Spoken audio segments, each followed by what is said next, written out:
Hey, it's the Productize Podcast. Thanks for tuning in. My name is Brian Castle. Got a good one for you today. I'm talking to Nathan Barry, founder of ConvertKit, the email marketing software. So if you don't know Nathan, I'm sure there's not many of you out there, but yeah, he's run a pretty impressive self-funded business for a long time now, starting from various apps and info products and training and books into more recently, the last few years, building up ConvertKit, the email marketing SaaS application, which has just been on a tear these last couple of years, just really impressive growth. So it's always great to catch up with Nathan because, like I said, many of you probably already know him and his story, especially from the early years. So that enabled me to just dive right into the questions that I really wanted to ask Nathan all about. I think we covered a lot of really good stuff here that maybe you haven't heard him talk about elsewhere. I dug into some of the tactical outbound sales strategy that he used early on in ConvertKit, and even how that's scaled out to today, how he's been able to grow the team, and his thoughts on staying profitable and self-funding and when to invest cash into your business, and just a lot of good stuff in here, a lot of insightful, inspiring stuff. It's always great to catch up with Nathan here. So without further ado, here is my conversation with Nathan Barry from ConvertKit. Enjoy. All right, I'm here with Nathan Barry. I'm sure most people in this audience know Nathan and his story, but of course he's the founder of ConvertKit, the email marketing tool, among many other things in his career path. But yeah, today we're going to kind of talk about the story of ConvertKit these past few years. Nathan, welcome. Hey, thanks for having me on. Cool. So, like I said, I think a lot of people, have heard many parts of your story. You've been super transparent about stuff on your own blog over on nathanbarry.com, and you've been on, many different podcasts. So, I definitely encourage folks, if you're not familiar with Nathan's story, definitely go back and check those out. But I definitely want to start off with your current company, ConvertKit, and really the trajectory that's been on these past few years. I'd like to really kind of focus on a few areas in this interview, just maybe things that I haven't heard you talk in super detail about. So let's just kind of start off with the early sales process. I mean, I know that you've been bootstrapping this from day one. What were kind of some of those like early wins when you started to really commit to ConvertKit and really get the early sales and customer base growing? Yeah. So at about 18 months in, we were, I want to say doing $1,300 a month in revenue. And that's when I decided to double down on it. And that's when all the graphs from then on started to look pretty. They did not look pretty. So early on, it was a lot of direct sales. Once things started to work, I should say, it was a lot of direct sales. And so that was making lists of people. So first getting a really specific niche, email marketing for professional bloggers. But then we narrow it further and say email marketing for professional paleo recipe bloggers who are women. And then like that, you can actually list out all, there might be 50 of them. And then just cold outreach. So many people do cold outreach terribly. Actually, Josh Pigford from Barometrics has this running thread on Twitter that he keeps adding to. I just saw that. All the cold, he's had it going for like a month or two now. It's quite long. All the terrible cold emails that he gets, and they're really bad. So yeah, don't be like that. Yep. I saw that and it's great. And a friend of mine he actually launched this thing where when he gets a cold email from someone, he has like a canned reply that he says like, hey, my time is really valuable. I would love to give you that time. Go to this page. You can pay $250 and you'll get a half an hour of my time and I'll hear out your pitch. But yeah, with those cold pitches, if you write them well and you write them, as a personal email and don't do automated follow-ups, don't do any of this stuff. If you want to automatically remind yourself to follow up, great, but don't send an automated email. What you can do with that is, reach out to people, get on calls, start building up relationships. So I just always ask, hey, I see you're using MailChimp. Is anything frustrating you with MailChimp? The reason I ask is I want to ConvertKit, blah, blah, blah. 3 sentences to the whole email. So, all right, I kind of want to just dig into that real quick. I mean, first of all, the big just strategic move, I think, obviously was to kind of, I hate that word pivot, but you start to focus on the blogger market. And I guess that in itself makes it easier to start doing things like cold outreach because you have an actual specific target market, a target customer that you can focus on with that sort of strategy, right? Yeah, for sure. So I don't think you can do cold outreach if you don't have a really specific market. Or I think if you try, you're wasting your time because otherwise you're never building up that momentum. Because the reason to do the cold outreach is to get that momentum in a specific area so it feels like everyone is using your product. So I was talking to this fitness blogger because it was a men's fashion blogger. Another niche that we went after was men's fashion. And, at one point he said, I feel like everyone on the entire internet is switching to ConvertKit. And we had 7,000 a month in revenue at the time. So clearly that was not the case. But what had happened is we'd gone after that niche and I talked to everyone in that. And so he was considering switching, and like 2 of his friends had switched and 5 more were thinking about switching. And so when they would all talk to each other, because they all knew each other, it created that perception. It created that echo chamber. And so that's what direct sales is really good for, is getting that momentum going. But if you have a spray and pray approach to it, then you'll never get that echo chamber, because it'll just be half a dozen or 3 dozen people across the same number of industries, and they won't ever know about each other or care.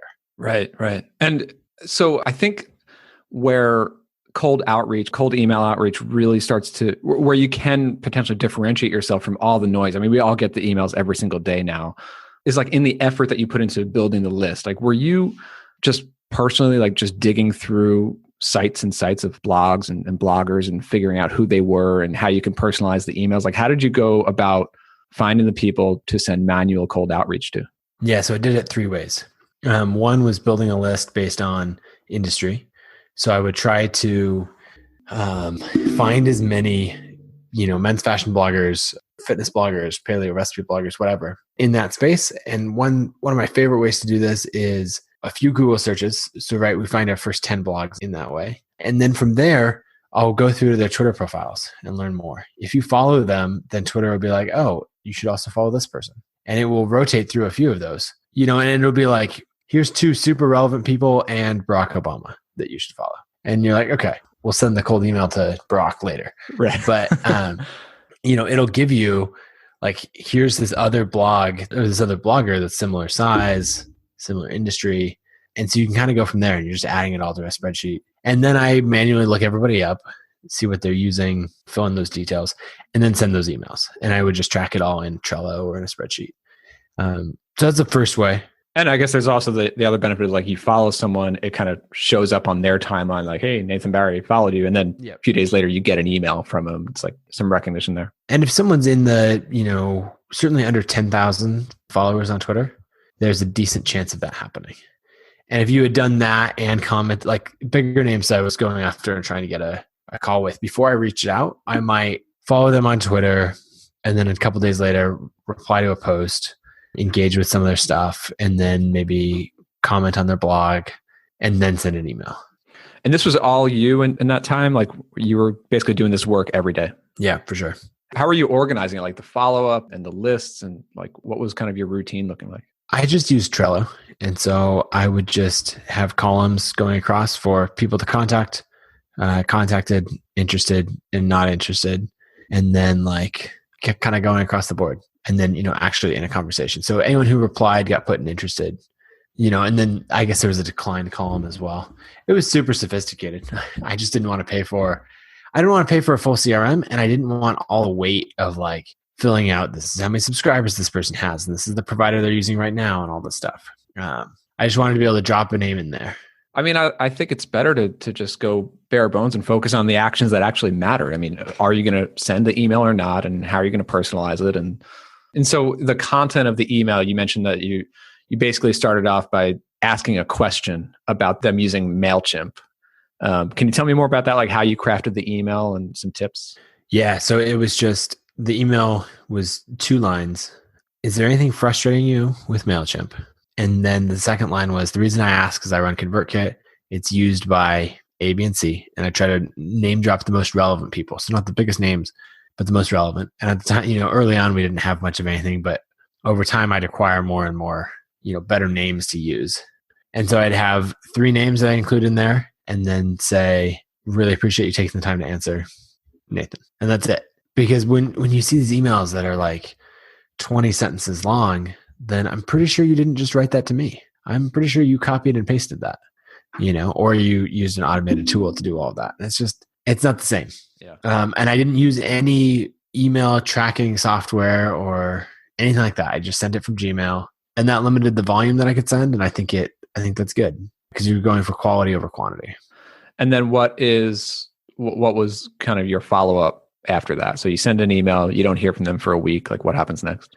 Yeah. So I probably waited longer than I needed to. I would just It's actually been a long time since I've sent these emails. So I'm trying to think what the follow-up was, but it was just kind of asking the same question in a different way, maybe 2 weeks later if I hadn't gotten a response. And I had a third follow-up that was a link to a YouTube video of a quick little demo of ConvertKit, specifically talking about like from that MailChimp angle. And then if I didn't hear anything after that, I'd just stop emailing. It's interesting because, I see like two kind of pitfalls, I guess, or just as on the receiving end of a lot of these cold emails. Like you either see them just like trying to sell you right off the bat, first email, I've never heard of you. Hey, check out my tool, buy it now. Like there's that.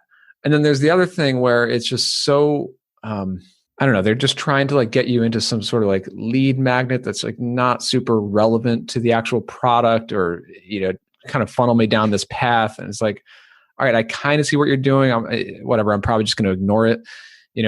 What I like about what you're doing is like, first of all, you're starting off with a question that's legitimately like a good conversation starter about an email, why you use your email tool. And then you're coming right out and saying like, look, I'm emailing you about ConvertKit, and either you're kind of interested in it or you're not. I'm not going to waste too much time for either of us. Right. And people would come back and say, these are my frustrations with MailChimp. By the way, no interest in switching. And I just reply and say, great. If that ever changes, I'm here. I'd love to talk. But by asking the frustrations, someone had an easy out. They're like, nope, happy with it. And they didn't have to be they didn't have to feel bad about not responding to an email or something. But they also didn't really have to engage. And I wasn't asking for a call. But then if they would engage and they say, well, these are my frustrations, et cetera, then it'd basically be like, well, funny enough, those were my frustrations. And that's why I started ConvertKit, because I was using MailChimp. Right. And it's powerful, like coming from the founder, the creator of it. Right. And they don't have to know that there's only two of us working on the product. And then, so if they responded to that, then I'd answer that, like respond to their frustrations and try to get them on a call. And that worked really well. Very cool. Two things I was going to add really quick. The other ways that I built lists, there's a tool called Built With, where you can, you can do things like give me every website out there that uses Aweber sorted by Alexa rank. And that actually resulted in, I got lower quality results from that. I think something about following people on Twitter and discovering them organically meant that I found higher quality leads. But we definitely got results from it. And then the last way is every person I talked to, on a call, I would say, great, who else should I talk to? And that was the highest leverage, as far as someone was like, oh, you should talk to my friend Joe. He's super pissed at Infusionsoft. And then coming from a personal referral, they'll open that email. Right. Yeah. And so then I ask like, okay, cool. I'll reach out to them. Would you be up for doing an intro? And at least, 3/4 of the time, they're totally up for it. That's great. One of the things that I've always found just really interesting about you and following your story throughout these years, even before ConvertKit, is like your ability to change your role, to change what you're focused on every day. You don't come from a background in sales, right? Like you're a designer. You build things, just like so many of us. And I see so many people building software products, doing services, doing all these different things, and they're just kind of hoping that, like SaaS is like it's supposed to be the holy grail. Like people magically come to your website and sign up and pay you money. But here you are, building ConvertKit, literally one email, one customer at a time. Can you talk a bit about that? Like, what did it take to get you to start doing cold sales email outreach every single day? Yeah, it took a lot. So to set the stage, the very first conference that I went to in like a professional setting was a web design conference called A List Apart in Seattle. And I was super excited to go there. I was going to meet all these other great, learn from all the industry greats and meet other designers and all this stuff. And I'm trying to think how old I was then. 20. I was probably 20 at the time. And the entire 2-day conference, I met 3 people because I was just like too shy and nervous to go up and talk to anybody. So the people I met was like a lady that I sat next to, during the event, who started talking to me. And then the 2 other people I met over lunch each of those other 2 days, like just happened to sit next to. And so like I'm not like the super outgoing sales guy who's going to jump in there and be like, yeah, like, these people, this is why my product is awesome. Like, oh yeah, I know everybody. Like that's not me at all. I've grown into some of that. And quite frankly, the more you start blogging and the more name recognition you get, then events, other people will do the work for you. They'll come up and be like, oh, Nathan, right? Yeah, I love, and then I'm like, yes, as an introvert, I don't have to do like any work here. I didn't have to come up and start the conversation. And so for me, like coming from that background, I love the idea of selling through content, and selling through these mass market plays. But when that didn't work, I had to get over my fears and shyness because I wanted to make money and I wanted this business to be a success. And I think that's the thing that people get hung up on is there will come a time, hopefully, that your desire to make this product a success will outweigh your fears of getting out of your comfort zone. And hopefully that happens sooner rather than later, but just know that in order to grow a company, that has to happen. Yeah. Yep. So just to kind of, wrap up the stuff about that sales process. Like, so since then, I guess that was a couple of years ago now that you were sending those everyday cold emails. Have you guys do you or anyone on your team still do that sort of thing? Like, have you scaled it up? Have you built a system around it? Or was that kind of like an early kind of traction play kind of thing? Yeah. So we've scaled it up. One thing that we found, everyone talks about inbound sales. It's so wonderful, right? You want to capture all these leads and then you can just do demo calls and close that. And it works great. And we have a whole funnel on our site related to demos. Someone on our team, her name's Simona. She's amazing. Gives a lot of those demos, follows up, closes those accounts. Right? Because for us, we have, a 25,000 subscriber account. It's paying us $200 a month. Like, it's absolutely worth spending some time on that relationship to close it. $200 a month is fantastic. The other thing that we do there is we have our concierge migration program where we'll do the whole setup and everything for you for free. And so if we can funnel people into that, the churn is absurdly low. People just leave being fans because it's like, wait, seriously? You logged into my MailChimp account, my WordPress account, and switched everything for me? Okay. And I just have to pay the monthly fee. There's no $2,000 setup fee. So people love that. And we have that inbound process. But what we found is through inbound, we weren't getting the flagship accounts that we wanted.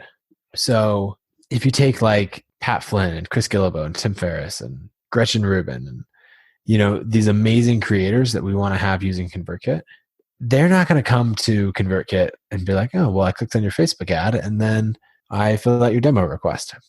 We've had some great people come through there, but the people that we're ridiculously proud of that used us all come from building those relationships in that outbound. So we don't do outbound on the small scale anymore of before when we had 1,500 a month in MRR, you're trying to pick up anybody. But now it's a lot of outbound and it's to get customers in the $500 a month and above price point, particularly ones that have the name recognition. So the way that we do that a lot now is get on planes. And so we'll go to a specific city. Went to LA a couple of weeks ago, just lined up a whole bunch of meetings. Everybody wants to get on a call, but if you're like, hey, I'd love to meet, how about I come down to LA in 2 weeks? Then everyone's like, oh, wow, he does actually really want to meet. So I've done that, New York, Nashville, San Diego, all of those places. And these are, so first of all, you're still kind of targeting bloggers, high profile, well-known, large audience bloggers for those sorts of things. To be able to do that, right? To be able to send an email or make a call and get on a plane. I mean, are you getting an introduction from someone, or is it name recognition for yourself or for ConvertKit at that point? How are you making that happen? Yeah. So first to make the list, I have my top 100 list of people, the top 100 people that I want to be using ConvertKit. I think the first mistake that a lot of people make is they're like, oh, I'd love more influential people to use our product. And you're like, yeah, who? If you don't actually list them out, then you're not ever going to get there. So first, open a Trello board or a Google Sheet, list them all out, and then you can start adding notes. Okay. What city do they live in? What competitor do they use now? And then maybe who do I know that knows them? So, Taylor Swift is on my list for ConvertKit. Top 100 person. Turns out she actually uses MailChimp. So you're like, maybe there's potential there. But then if I list that out, list cities that she might be in, then I can realize, oh, she's actually not the person to talk to. It's her manager or, people on her team. So let's identify who that is. And then you start to work backwards and say, okay, who do we know that has done work with that record label before, all this stuff. And then before you know it, you can work backwards and you at least know who to ask to get an intro. Or if someone's a little closer than that, maybe a well-known author who has 50,000 subscribers or something like that, then you might realize, oh, a friend of a friend knows this person, or they're speaking at this conference. And so before the conference, I'm going to shoot them an email and say, hey, really looking forward to your talk. I'll try to come up and find you 10 minutes before the talk to ask a couple questions or whatever. Because one thing, if you're trying to meet people, don't try to meet them after their talk. Shoot them an email and say, hey, can I meet you before your talk, before you're mobbed by everyone? And then they'll be like, yeah, that's great. Just meet me here and I'll go on stage 30 minutes later and that'll be great. So I always do that. Yeah. And chances are people speaking, like they're kind of looking for things to do before they get on stage. Right. Especially if they're speaking, if you somehow know they're attending all the days of the event and they're speaking on the later days. Because only the people who actually know them and recognize them will talk to them on the first day. But then after their talk, then everyone's like, oh yeah, they have a conversation starter after that. They're like, loved your talk, wanted to ask about this. And so find all the people speaking on the second day, email them, tweet them, reach out to them on the first day. And the same way, like if I'm at the event, I'll tweet at someone. Actually, my favorite story from this is I was at the SaaStr annual event 2 years ago. And I really wanted to meet Mike McDermott from FreshBooks.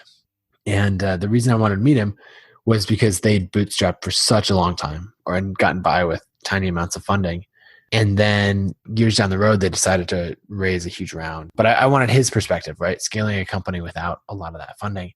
And so I was sitting there and I was like, at first I was hoping that I would run into him or something, but there's like 4,000 people at the event. And I pulled up his Twitter profile and I was looking at it, trying to decide. And then I'm like, okay. And so I just messaged him and say, hey, Mike, would love to meet to talk about, growing companies with minimal capital. And he leans forward and waves at me because he's sitting 2 seats away. And when he came up and sat down, he had seen me pull up his Twitter profile. and he's just like, hey, this session isn't very good. You wanna just go talk now? Nice. And I was like, yes, that would be great. Yeah, definitely better than whatever session that was. Right. Nice. And so, that kind of thing of just sending out a tweet and saying, hey, I would love to meet you, or emailing a couple days in advance. And they'll usually say like, yep, super busy, but try to catch me at this time or whatever. But then I've definitely had it where when you come up and meet them, they're like, oh yeah, you're the guy who wrote there's an in there. So I travel a decent amount. I try to do 1 trip a month. Yeah. I mean, I have noticed, just like you personally, you do go to a ton of conferences, and it's almost like that's like just like a personal, I'm sure it's fun, but it's like a personal tactic that you've used again and again. Oh yeah. Cause you've got to build the network and you have to know a lot of people. Some of them, like I'm going to a traffic conversion conference in a couple weeks down in San Diego. Not even going to buy a ticket, but everyone's in town. And so I, make a list of who's there, who I want to meet. And you really put in a bunch of work up front. Everyone's like trying to show up to a conference and just, I hope I meet great people. It's like, no, if you don't have a list of the 5 people that you really want to meet, then you're just doing it wrong. Right. There's no point to getting on a plane, getting a hotel and all that, unless you're going to have those conversations. The other thing I would say, in the early days, like these flights and hotels and whatnot get super expensive. So if you don't know about travel hacking and using credit cards to get points, definitely do that, because it's a great way to bootstrap otherwise expensive travel. And so, everyone's always complains like, oh, I couldn't do that. That's too expensive or whatever. So there's ways around pretty much every objection. And I've seen you talk about that. I've seen others talk about that. And every time I kind of use points, but not nearly in an optimal way for that kind of stuff. And like every time I try to even think about it, I'm like, oh, that's too much work. Somebody needs, I think I've seen like a productized service around that. Like they'll help you, I think there is somewhere. The hack now is to just have a business that spends $250,000 a month on a credit card. And then you're like, oh, now I have unlimited points for life. But if you don't have that, sign up for a travel credit card and then you're able to get 2 or 3 free flights out of it. So I did actually want to get into that, kind of what you were talking with Mike McDermott about profitability in general. I know that's something that you've done a lot of work on over the last few years, and self-funding and growing a SaaS. I think one of those big misconceptions about a SaaS software business is that, it's subscription based, it's recurring revenue. It's the profit just keeps stacking on month after month. But I mean, obviously that's not necessarily the case. Like, can you talk a bit about that, of like, just like profitability in general, like early on and as it went on? Yeah. So when I doubled down on ConvertKit, we're doing that $1,300 a month in revenue 2 years in. I put 50 grand in. And so that was all of my savings. And so at that point, I hired a lead engineer and then hired a customer support person. And so without me taking any salary, we were spending about $13,000 a month and making $1,300. And then those two numbers gradually got closer and closer together. We stayed basically at roughly the same actually it was probably 10,000 a month that we were spending right in the beginning, and then gradually climbed to 13,000. And over time that got closer and closer. And like the biggest cost centers early on are basically people. Yeah. It's always even at this point, our biggest line item by far is by an order of magnitude is people. Yeah. Otherwise, like our infrastructure costs are 40 grand a month or something at ConvertKit, and our salaries are 350,000 a month or, something like that. Yeah. I'm also curious about like the growth. So like you're in like a hyper competitive market. So you have to keep competing on features and getting users and all that. I mean, is that what kind of forces you to grow the engineering team and grow the customer success team and all that kind of stuff? Like, is that where the costs start to really add up as you start to really grow pretty fast? Yeah. And we just found that there was always something was always on fire or about to catch on fire. It's probably how it really felt. And so we just needed as much help as we could, either support queue was buried or, we needed to scale the infrastructure, or, hey, our biggest customer was 50,000 subscribers. Now we have a 200,000 subscriber account, and the reports pages weren't coded efficiently enough, or that's not cached or whatever. So yeah, we would keep hiring basically absolutely as quickly as it came in. And I think I wouldn't change anything about the path that we took. So basically we got to profitability right around the 13 to 14,000 a month range. And then after that, from there up until about 110,000 a month, which crazily enough was only 6 months later, we spent almost every dollar as it came in. Like we have a story with Matt, he's the third longest person who's been at ConvertKit. And when he came on, he was like, hey, well, we hired him part-time for customer support. And then the next week we were like, hey, could you work 25 hours instead of 20? And he's like, okay. And then a week later we were like, how about 30? And then like another week or two after that, we're like, hey, can you work 40 hours a week? And he's like, sure, that's great. Glad to be at full time. But and later he asked, like, I never understood why, like, what was up with that? Why not make the jump from 20 to 40? I had to say, like, because that was our MRR. Like, right. That was the exact amount of money that we had coming in. And so once I did the math, I was like, I could buy 5 more hours of his time this week because we just closed another $300 of MRR or whatever. I'm also curious because I know that I face this stuff. I know every self-funded founder who's growing stuff faces this question of like, when do you feel confident to put that like self-infusion of cash into the business? And like when do you have that confidence of like, it will pay off? Like, do you wait until, you have that traction, or I don't know. I mean, I guess it's a tough way of asking that question, but yeah. It's super hard. Like when do you, because all these conversations about like, oh, you have to validate all of your assumptions and pre-sell and validate that there's a market there, and then validate growth metrics and all this stuff. And like, but at the end of the day, like there are still moments where you have to put up the money before you're going to see the return. And like, how do you kind of think about that? Right. Yeah. Well, for me, I didn't put up the money up front. I was 2 years in, and I didn't put the money in after seeing the success. I put it in after like a year of kind of dismal results. And so what that came down to me was, to double down or shut down ConvertKit was the decision. And I just came up with a simple 2-question framework. And that was, the first question was, do you still want this as much today as the day that you started? Because we've all had projects where we're like, oh, this is going to be amazing. I'm so excited. And then like 48 hours later, the motivation's gone. And you're like, I'll work on something else. And that's okay. Like if you're no longer interested, then just move on. But then when I asked myself that question, I was like, yeah, I absolutely want to be running a SaaS company, and I want this desperately. So it's like, okay, then the second question is, have you given this every possible chance to succeed? So I think you should go in with giving it a very modest amount of capital. You should have those constraints. Hey, maybe you have $20,000 in savings, and maybe initially you give it $5,000 to get going and try to make that work. But when I asked like, okay, have I given this every chance to succeed? The answer was no. Like I was working on it part-time. I'd put in $5,000 of my own money total. And I couldn't honestly say like, yep, I gave it my best shot and it didn't work out. And so I saw that disconnect between the effort that I had put in and how much I said I wanted it. And so to me, that $50,000 was, okay, this is truly giving it my best shot. But that happened to be all of our savings at the time. If I had more money, it probably would have put in more. But that gave me the confidence that looking back, if it had failed, I would have just been able to say, yep, I gave my best shot, it didn't work out, and move on, rather than always asking, could it have worked? Yeah. And obviously, every person's situation is different and you have to go with your own kind of comfort level on everything. But, one thing I found, for me as a very risk averse, and I think actually most entrepreneurs are more risk averse than people think.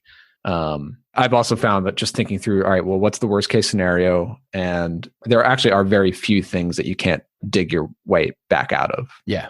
Yeah. And, you just go and find another way to earn some money. So long as there's so many founders that I talk to who don't live conservatively. And I'm always like, do you want those extra stuff that you're spending $500 a month on, or do you want a successful company? And I could rant about that for a long time.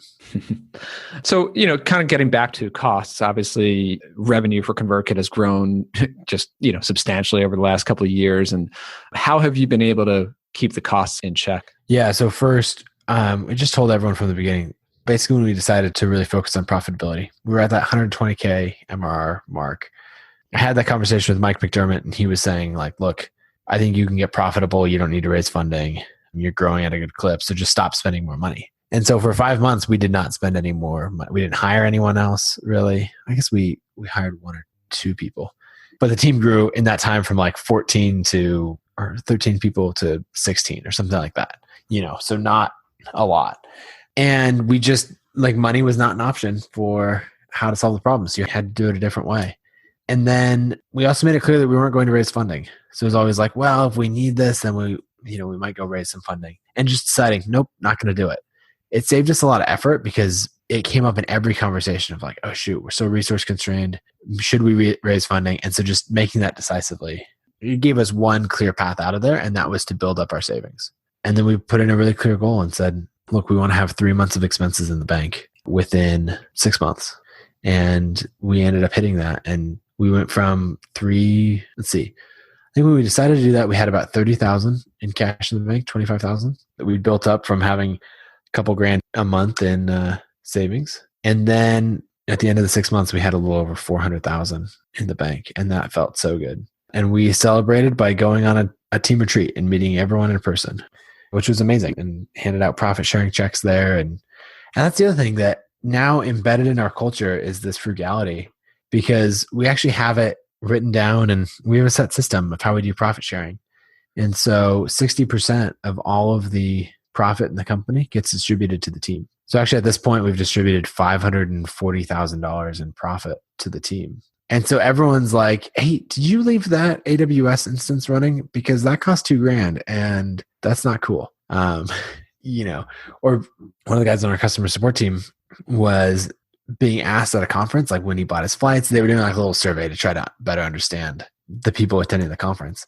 And afterwards, someone who read the survey sent an email back and was like, why did you buy your flights when you did? And he was like, oh, well, I was waiting for the price to go down because I knew it was super high and I knew it was going to drop a little bit, based on the trends. And they were just like, why do you care? You paid with a company card. And he was like, it's my money too, And that's the culture that we have throughout the whole company. And it really, really helps keep the cost down because everyone knows that, hey, that percentage of profits is going into the profit sharing pool. And I want my check to be $7,000, every 6 months instead of $3,000 or whatever. Yeah. Yeah. I love it. So I guess with that frugality and just keeping an eye on team size overall, as you continue to grow, and again, like email marketing tools, I mean, it is a super, super competitive market. Like what are the constraints there? I guess during that period when you became profitable, when you put that savings away, like did you basically have to slow down the engineering roadmap? Like did customer support suffer? Like how did you kind of solve those problems? Yeah, we probably slowed down the engineering roadmap. I'm trying to think how else. Once you take away certain options, so spending more money was not an option to solve our customer support queue problem. Hiring more people was not an option. And so then instead of complaining about how you can't do those things, instead we ended up with more constraints and we're able to solve it within those constraints. In hindsight, I'm always, I'm shocked at how often people like reach for the hire more people or spend more money solutions. And if you just take those away, then there's usually a way around it. That said, I always worried about maybe I'm starving the company. Yes, we're growing at this amazing rate. Could we grow faster if we're spending every dollar? or if I did go out and raise a couple million. And I'll never know. But I do know that we own the company. We don't have investors. We only answer to our team and our customers, and I wouldn't have it any other way. I mean, that's something that I think about a lot. I mean, obviously, in your situation, you're in this like fast growth mode where it would make sense to go ahead and spend money and, take investment or do whatever. But I just feel like a lot of that same mentality of slowing things down, working within those limitations. I think that really applies even a lot more to a bootstrap startup in its first year. And I feel like that's not talked about enough because I feel like there are a lot of software startups, bootstrapped, self-funded, and they feel this pressure to work on the same pace as a funded startup would. And yeah, you do kind of have to strike while the iron's hot and get that early traction. But in a lot of ways, what I've been thinking about in the past year, as I'm launching this SaaS is like, I can go as slow as I need to at times. I don't have that pressure of having to go super fast all the time. And it's frustrating, but it can also be an advantage. Yeah, I think that's absolutely true because you just need to know exactly why you're building it and who you're trying to serve and what your goals are. That said, I think that a lot of bootstrappers use bootstrapping as an excuse for laziness. And they're like, oh, well, because we don't have the money to hire a sales team, then we can only grow through content marketing or ads. Or if I had more money, then I could buy more ads. But since I don't, we're just not going to do that. And it's like, I'm not really convinced how much you want this. If you're not willing, all of the bootstrappers, when I started doing direct sales, they're like, oh, but that doesn't scale. And all of the venture funded companies are like, oh, it's amazing. Scales perfectly. As it's working, you can spend more money on it. Perfect. And I was like, wait a second. The bootstrappers won't even do the things that work wonderfully well at a small scale because they've already dismissed it because, what's the quote? It's dressed in overalls and looks like work. And so I think that a lot of bootstrappers use that as an excuse. They're like, oh, I don't have the money, so I can't invest in this and that doesn't scale. And so I'm not going to do it. And they miss out on a lot of opportunity because they're trying to build the whole company while they're doing 30 hours a week or something and have 7 side projects going at once. Yeah. So, we're jumping around here. And as we start to kind of wrap up, I did want to talk a bit about, what marketing and sales looks like for ConvertKit today. We're recording this in early 2018. So you guys are pretty well established at this point. I'm sure still growing like crazy, but you've been doing a lot of things, a lot of interesting things on the marketing front. So now at this size and this market share and all that, what are you thinking about in terms of your overall marketing strategy? What are the areas where you're spending a lot of time and resources? Yeah. So education is a huge thing for us, teaching people how to earn a living online. And so we do that through a couple different ways. And these end up being our main growth channels. The first is we do webinars. So we have a really big affiliate program. And we have someone full-time on our team now named Isa. And she jumps in and works with a partner like a Pat Flynn or, whoever else and teaches a webinar on marketing automation or how to grow your list or email marketing for authors or whatever, tailored to that exact audience. So you guys will go to these pretty well-known influencers and kind of pitch their audience on doing a webinar. Yeah, exactly. And then they'll make a 30% recurring commission on anyone who signs up. So that's a part of it. We have a lot of big content plays. So we have this online magazine called Tradecraft. And instead of just putting out a weekly blog post, instead we do a monthly issue of Tradecraft on specific topics. So email deliverability, design for non-designers, any of these things. We try to put out the best guide online. It's published as individual blog posts, but it's also available as this beautifully designed PDF. Yeah, I really liked what you've been doing with that. Looks awesome. I mean, it's really useful information for sure. I'm curious about that strategy a bit. I guess when it started and maybe when you think about it now, is that the sort of thing that you think about a direct ROI, or it's just something that you put it out there and good things tend to happen? How do you think about that as a strategy? Yeah, we definitely want it to drive direct ROI. I'm not convinced that it's doing it on the level that we want it to right now. We have kind of this, everyone has all these different tactics that work, and we tend to do things the way we want to and then hope that it works, rather than saying, oh, some weird trick that someone came up with that works. And can we make it match our brand so we don't feel sleazy about it? We tend to stay pretty far away from that. And so we thought, okay, what if we put out an online magazine of that quality, custom illustrations and all this stuff every single month? Could we do that? Could it work? And now we're getting a lot better at making it drive results. And then another thing that we do is we do these big master classes. So we did one, the Launch an Online Business Masterclass for total beginners, the Product Creation Masterclass, and we're going to do one on marketing automation really soon, which are these, much more focused classes that take people through an entire process. So they're not just learning, but they have an actual result through the other side. So our last masterclass, we did the Product Creation Masterclass in January, and that had 10,000 people sign up for it. Nice. And these are like free resources, basically. Yeah, I think we're going to start charging for them, actually. They're free now, but I think we might switch to charging for them, which will be super interesting because I come from, a course and online training ebook world, and I haven't done that in a long time. And so it'll be interesting to see what happens when we start selling them, because like I realized, we have an email list of 125,000 people. We've got 32 team members who can support all of this. And so it's like, oh, wow, we can actually make way better courses than everyone else. We have 5,000 affiliates. We pay out $150,000 a month through our affiliate program. It's like, what happens when we start selling info products? Like, we're better positioned than a lot of the big names. Yeah, amazing. Yeah. And then again, that goes back to focusing in on that niche, the bloggers, and like, you could actually have training that really speaks to them. Yeah. And so for that absolute beginner, because we're having a churn problem right at that absolute beginner level. And so we think that we might be having it backwards of selling them software when they really need training. And so we've been giving them the training, but then there's a chance that they're not taking it seriously and they're not committing to it because it's free. And so we're going to try selling it and then see if from there, once we can educate them, then we can get them into using ConvertKit at the next level. So we'll see. Cool. Yeah. And the only other thing before we wrap, I want to touch on the conferences that you've been putting on, like Craft and Commerce. So tell me about that. Like, how did you even put that together? And is that even like a marketing play, or is it just, hey, we want to put on a conference? Most of our marketing and brand plays are because they're things that we want to do. So exactly how it came about was we talked about it for a little while, but we hadn't committed to it in any way. And then I did something that really pisses off my team. And that's where in my year in review blog post, in the like looking forward to the next year section, I like throw stuff out there. And one of them was host a conference. And they're like, we've talked about it, but like, did you just commit us to hosting a conference? And I was like, yeah, but we'll do it in October. That'll work. And then for various reasons, we moved it to June. So we started planning this in February and hosted the conference in June. And it was an amazing success. We had Seth Godin out to keynote the event. Just a great speaker lineup. James Clear, Sean McCabe, so many great people. And just really, really happy with how it came off.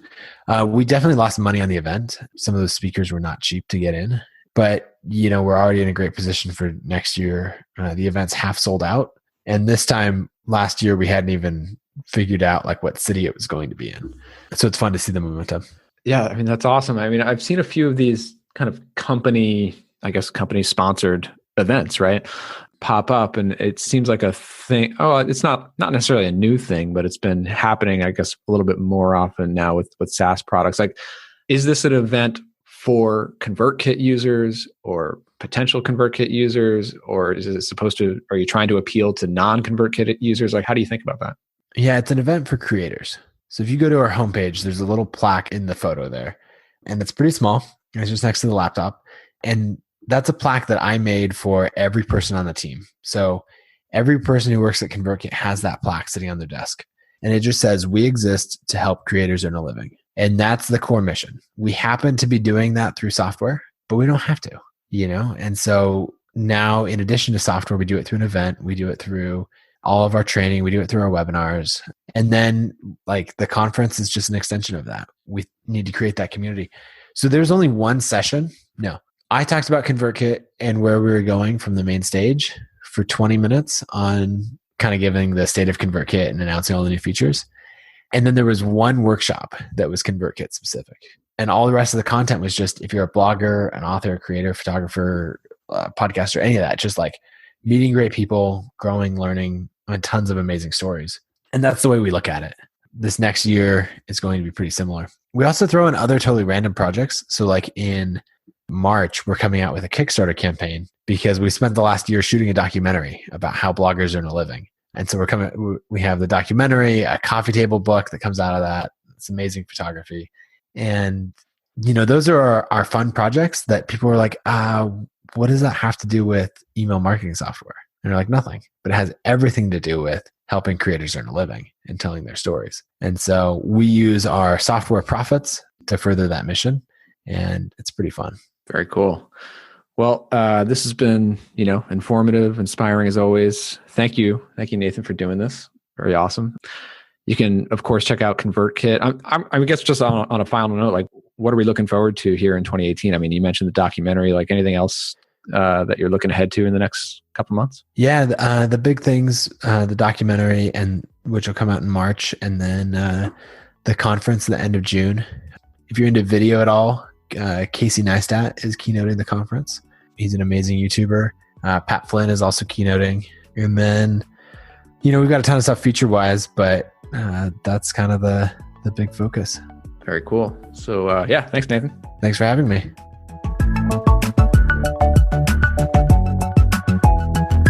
Hey, before you go, have you checked out my YouTube channel yet? I've been posting short videos where I answer questions that come in from readers of my newsletter. You got a question that you want me to answer? It could be about business, entrepreneurship, productizing, life, whatever. Hit reply on any of the emails that I sent you recently, and I'll add it to the queue. What's up? You're not on my newsletter yet? Well, get on it. Head over to my site, castjam.com. That's where you'll find it. Okay, until next time. See ya.